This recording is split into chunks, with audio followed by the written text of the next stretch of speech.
Alright guys, good to see you again. So this video we'll be talking about these Fright firearms. We're talking about what they're made out of, how they work, and some regulations on these things. Stay with me. Alright guys, let's take a look at this. So this is my Walther PPQ as a Fright firearm. There's nothing in the chamber, nothing in the barrel. Let's take a look at the differences from the outside. So it pretty much looks as the normal PPQ. You have the trigger, the awesome trigger right here, the grip, and everything looks like the normal PPQ, so you won't hardly see a difference. There are a couple though. So first one is right here in the barrel. You see that there's something in there, and they actually welded a couple pieces of metal in there to make sure that no one, will fire a live round. Besides that, you have right here this little PTB that pretty much certifies that this gun is legal in Germany. And then normally you can extract the clip or the magazine from both sides. With this one you can only do from the left sides. So that's pretty much the only difference. Besides that, it looks like the normal PPQ does. So let's now take this gun apart. To take it apart I just have to remove this clip right here. Just pull it out. Then I pull back the slide. Alright, there we have it. So let's take a look at the slide first of all. Here we have the extractor. These iron sides you can't remove. And they're also pretty plain, as you can see. Besides that, in here we have the firing pin, just like with the normal gun. And at the normal PPQ, or with the normal PPQ, you have the barrel and the recoil spring right in here. It's different with this version. And yeah, that's pretty much it with the slide. Let's take a look at the rest of the gun.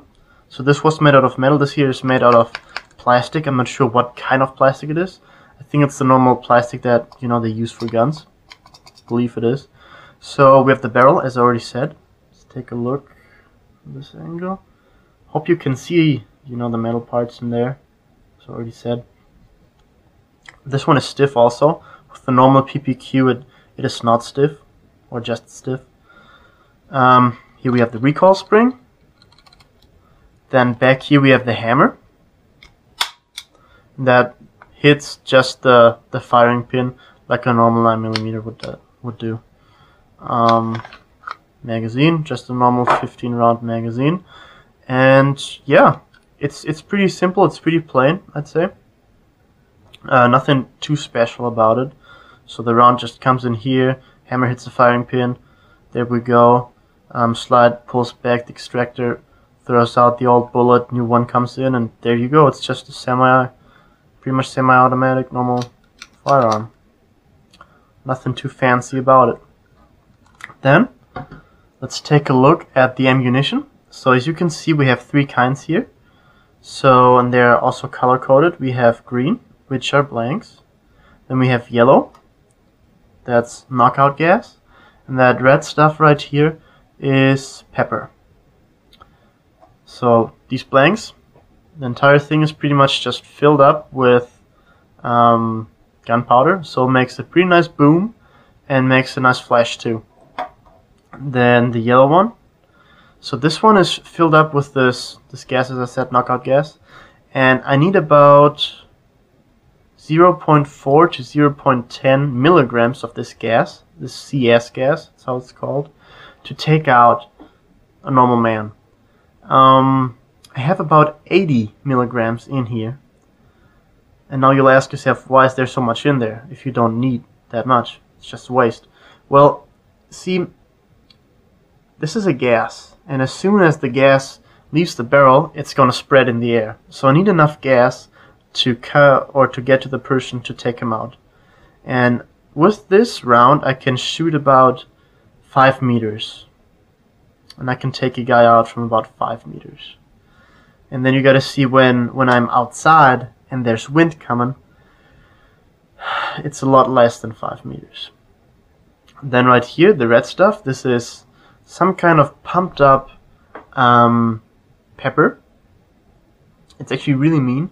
I cannot find statistics on this stuff, but I know that it's at least double as mean as this stuff. Okay, so here I needed about 0.4 to 0.10, and this is double as mean. This is actually a anti-vicious animal cartridge, so I can take out a cougar and possibly a bear with this kind of round. And I have 120 milligrams of this stuff in there, so it's some really mean crap. And I can shoot this stuff about 8 meters. But when wind comes, it's also a lot less. So in my opinion, you can use this type of gun only as a home defense gun, because when you go outside, you have a really small range because wind and stuff like that. Let's look at the clip really quick. So this is as I said, 15 round clip. This is how I loaded. I have the green one first, then CS gas. I have 2 of them, the yellow ones, and then the rest is filled up with those mean red ones. I'm actually not allowed to shoot these ones at people, only in very dangerous situations.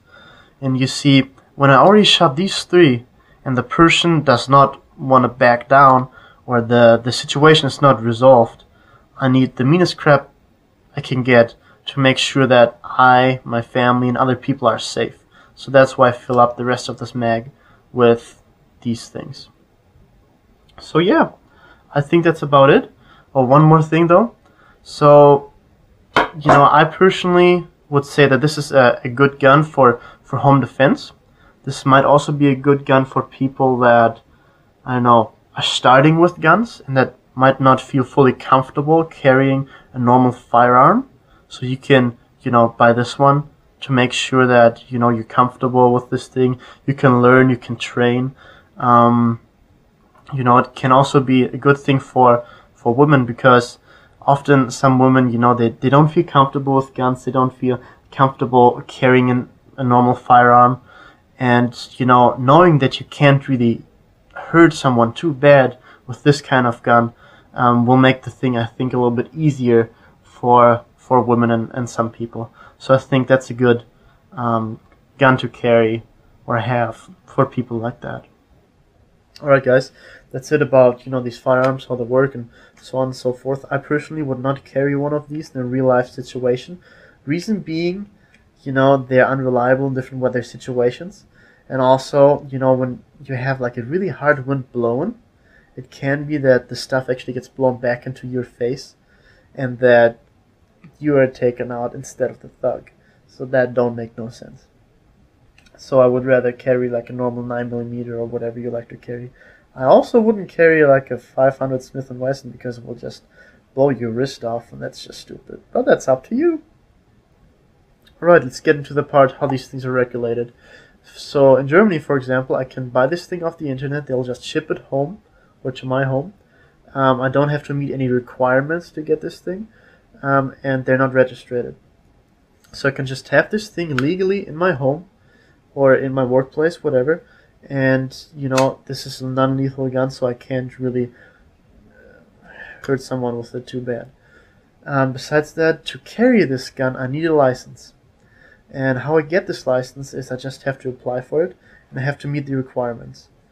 So I apply for it, pay the fees, they'll do a background check, and then when I pass the background check, I can carry this thing with me pretty much anywhere. So yeah, so how these things are regulated in Europe is pretty much similar to that. So there's countries where you can have these things.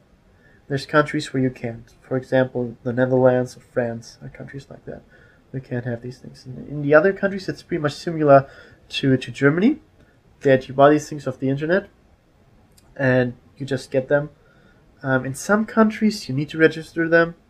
In some countries, you don't. That's just up to the country themselves. And then you can also get licenses to carry these things. And, they're not regulated as harsh because they're non-lethal guns. You can actually kill someone with these guns if the situation is just really dumb, I guess. If I would shoot someone close up with this gun into his mouth with like the knockout gas or the pepper, then the person could die, but usually something like that wouldn't happen. Usually you always have some space between you and the person, and so on and so forth. So yeah, that's the type of thing. Anyhow, so yeah, that's it with these guns, with the regulations on it. That's it with this video. Hope you like it. Please give me a thumbs up. Besides that, next video we'll be talking about an experience I recently had because someone recently smacked in my window while I was sleeping, and I was sleeping in the very room that they knocked the window in. So I'll be talking about that next time. And yeah, until then, I hope you have a wonderful day, and I'll see you soon.